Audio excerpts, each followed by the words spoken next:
We've all seen these movies and TV shows with these utterly ridiculous hacking interfaces. Here is an article that goes and compiles some of them. Now, some of them are a little bit dramatic, but at least somewhat grounded, like The Social Network, and then others like the NCIS scene that has two people bashing away at one keyboard. Well, you know what I'm talking about. But what if you wanted to be a super elite ultra hacker man yourself? Well, I have just the application for you. This is eDex-UI.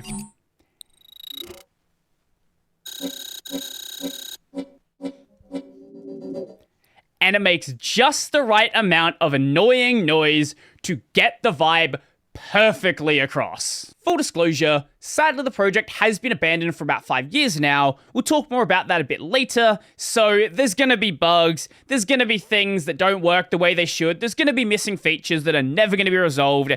You're already seeing one right now if you're paying attention. My CPU is, for some reason, like, bleeding out of the line. It should be going down to a separate line, but it doesn't do that. Do note that by default, it will show your public IPv4 address, and it will also show your location right here. I am running with a VPN, specifically for that reason, but do note, that is something that it will do. I understand it for the vibe of the hacking interface, but in like an actual interface where you're actually hacking things, maybe having your public IP and your location probably not the best of ideas. So let's go over some of the functionality. This is a full-fledged functioning terminal. Now, it's a terminal written with Electron, so you're going to get Electron performance from it, and there's a lot of other nonsense going on around the side, so do note, this is not a fast terminal. This is not a terminal you actually want to daily drive. This is here so you can pretend to be a super elite ultra hacker man. But it is a functional terminal. If we run ls, it ls's. If I cd, it cds. If we go... Speaking of bugs, that's one of the bugs. If we run btop, btop is going to work. Most of the things you want to do in a terminal are going to function.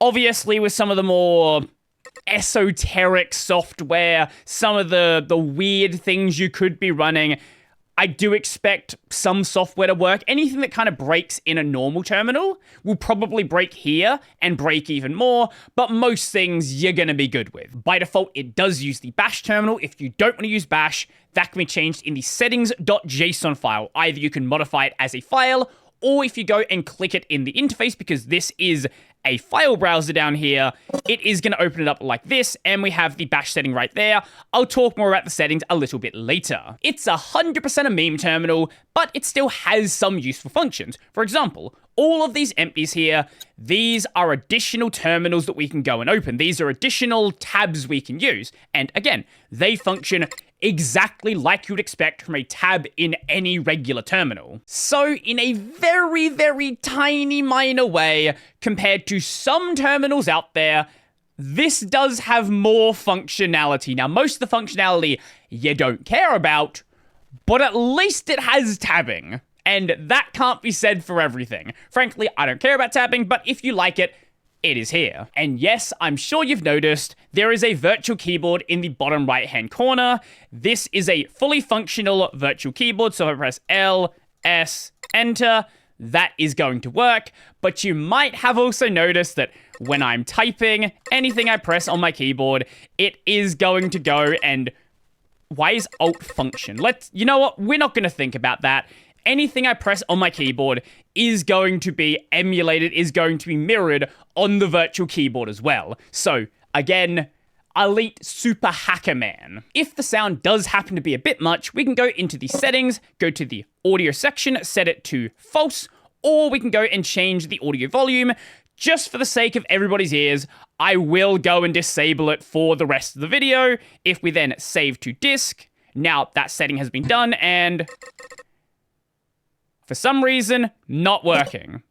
I think we need to do a restart. Okay, that certainly did fix it. That is just, again, some weirdness of this being a 5-year-old terminal, which nobody is maintaining anymore, and it has weird design choices like that. Over on the left-hand side here, we have some general system information. We have my local time, we have the date, we have the uptime of my system. This is hours and minutes, not 4 minutes and 46 seconds. We have the type. Obviously for me, I'm on Linux, and obviously everything's powered on, which just some of the extra stuff that doesn't mean anything, but obviously is going to be there. With type being there, you'd probably expect other versions, and yes, there is a macOS and a Windows version as well. I'm obviously running on Linux. I'm running the x86-64 app image. It works quite well. I don't know if there are additional problems in the macOS or the Windows version. You would have to go and check those for yourself. One thing you probably expect from most terminals is a zoom out, and that is a thing you can do, and it will resize some of the UI elements, but not all of them. Which again, weird, probably half-implemented feature. Anyway, we have the manufacturer of my motherboard, that is Asus. We have the model, system product. I don't know where it's getting that from, or it's just making that up. Chassis, desktop. I don't know if this actually changes for a laptop. And if it does, I don't know how it would change for a laptop. Maybe there's something I can use to guesstimate? I'm actually not sure.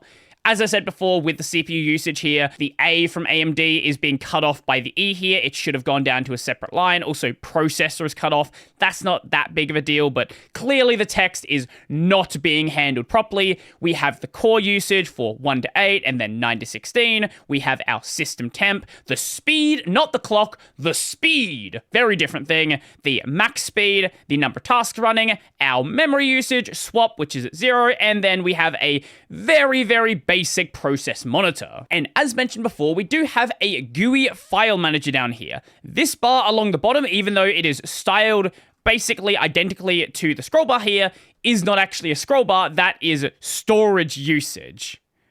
I know the line isn't there, but I feel like you're running an Electron app, right? You're not limited to what a terminal can show. I feel like there's got to be a better way to style this that doesn't make it look like the scroll bar. Normally, I would be critical of something built with Electron, but again, this terminal is a meme. This is not something you'd actually run on a daily basis. It's a joke, and no one's going to build something like this in a C or C++.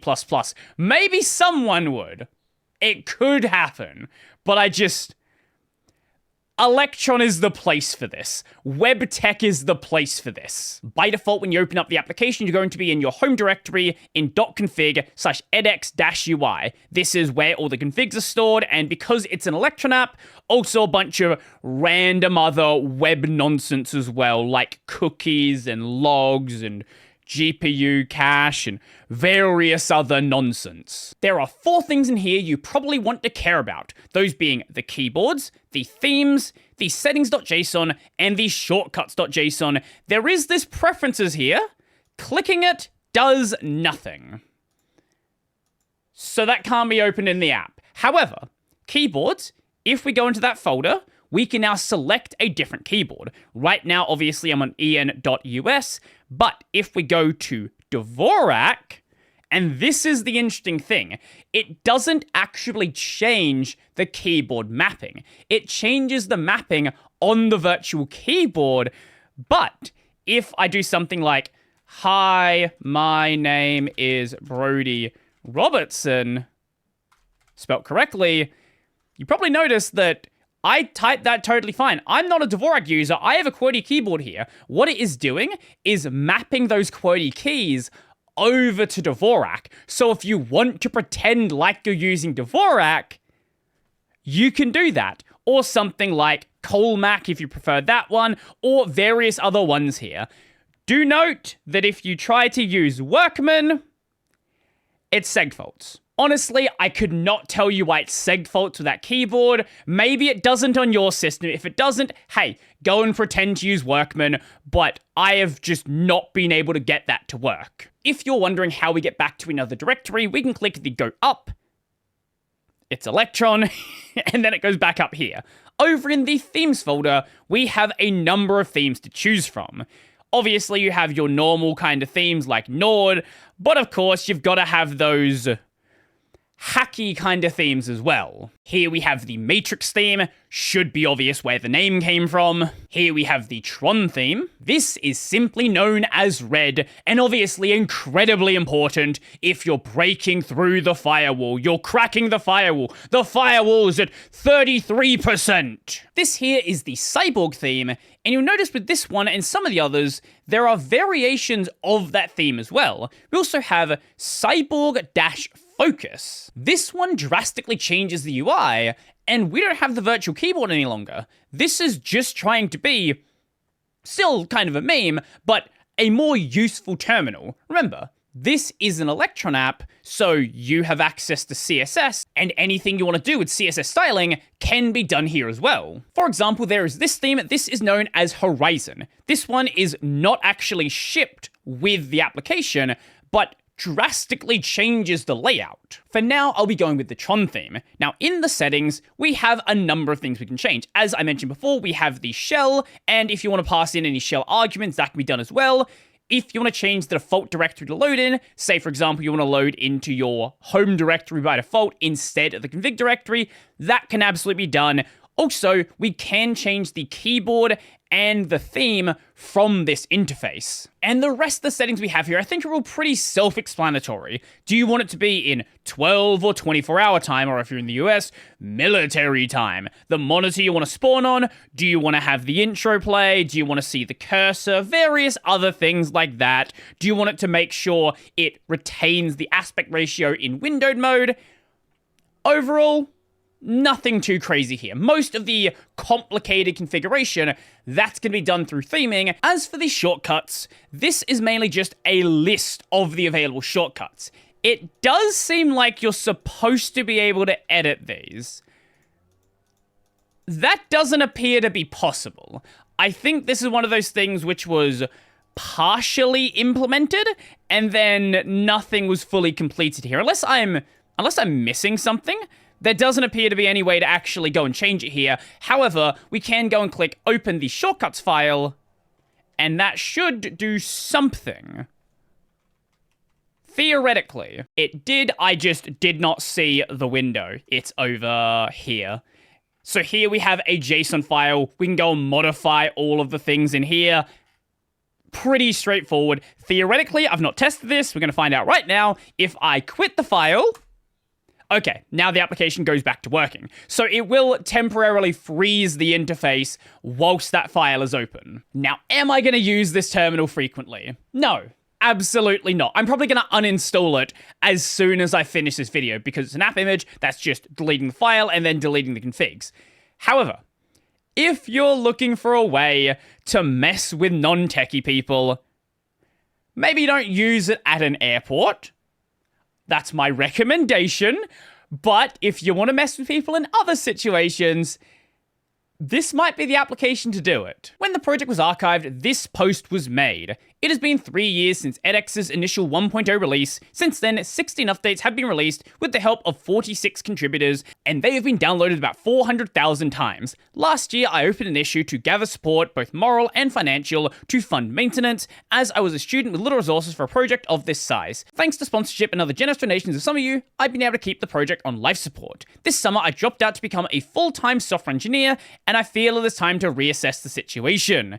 edX will now be archived as I'll move on to other projects. The codebase has been in dire need of a fresh refactoring for some time now, and considering limited usefulness of the software, I like to think that as a functional art project, I think this is the best decision going forward. I want to thank every person who has ever contributed to, starred, liked, tried out, crashed, and bug squashed eDex-UI. We had a really good run and lots of fun. Honestly, this is a really cool project. It is not the first of its kind. It certainly won't be the last, but people were talking about it, so I am here to talk about it.